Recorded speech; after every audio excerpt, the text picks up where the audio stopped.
Hey, honey, Mm. there's something wrong with the Buick. I gotta look into it and figure out what it is. Well, it's been old. Why you don't just put it on salvage yard? Well, because if it can be repaired, it's still a very good car and it looks nice and the body's clean.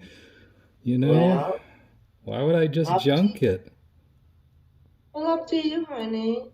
Okay. Oh boy. Let's see. Let's see if you can start that. Because it's Okay. been like that for a long time. All right. I'm on it. Mm. Okay. Ready to go. Push the button. Let's start. Uh-oh. Well, that means something's wrong. And I already knew that. But we're going to fix it. And I think we're going to use the help of one of the My Little Ponies. I don't know which one this is. Something Dash. But anyway, we'll figure it out in a minute. And we're going to repair the starter on my Buick. So you might be wondering how I actually know the starter's bad here. And if you guess that I called the psychic hotline, well, you're absolutely right. But no, really, I have some experience with replacing starters on cars. So basically, anybody can do this job. And it really takes just three things, one of which is the correct tools. The second is the ability to follow directions. And third, some IQ beyond that of an average flower or rock. But I think I might have a good chance. I got the first two. Not sure about that third one, but we'll see what happens. Now that we're all jacked up, we can get under here and we can try to get to this thing, which if you look, and you're probably thinking like, this is pretty crazy. There's nothing there. It's actually this thing right here. Very easy to get to too, of course. So I just undid the last bolt and I'm pulling up the little heat shield up here. You know, it doesn't give you a whole lot, but it does allow me to get to that a little bit easier and then maybe around this side. So it buys us a little bit. I might have to take this off if this thing keeps getting in the way, but that's first step.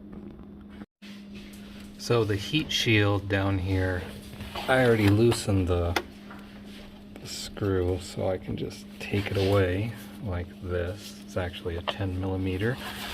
And then the shield just kind of comes off of here and you pull it up. And that's so you can get to the connector where the battery cable goes.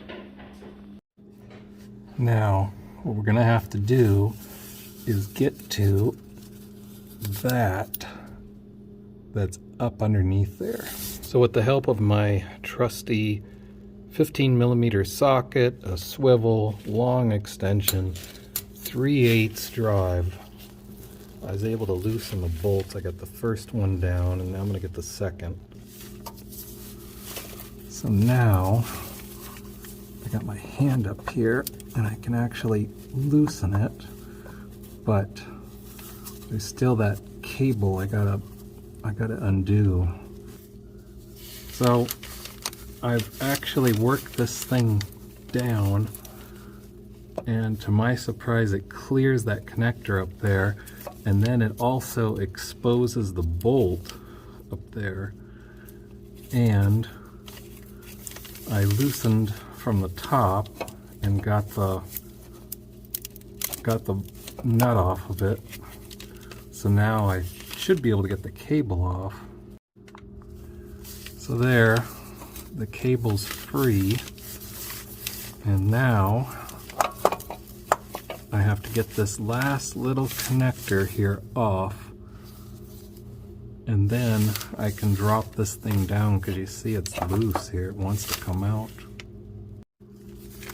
So if you just use a screwdriver here and you put the screwdriver in, you can clip that, and then you can pull the connector out and get it out of the way.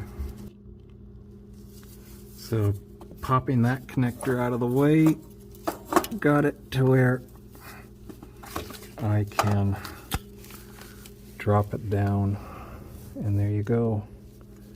There is the starter, the old starter that is. There we go.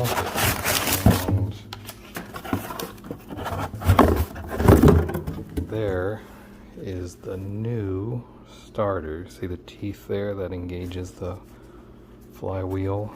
And then we got the little connector. We got the bolt where the positive battery goes, and there it is.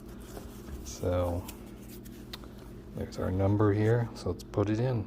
So now we have the open cavity there,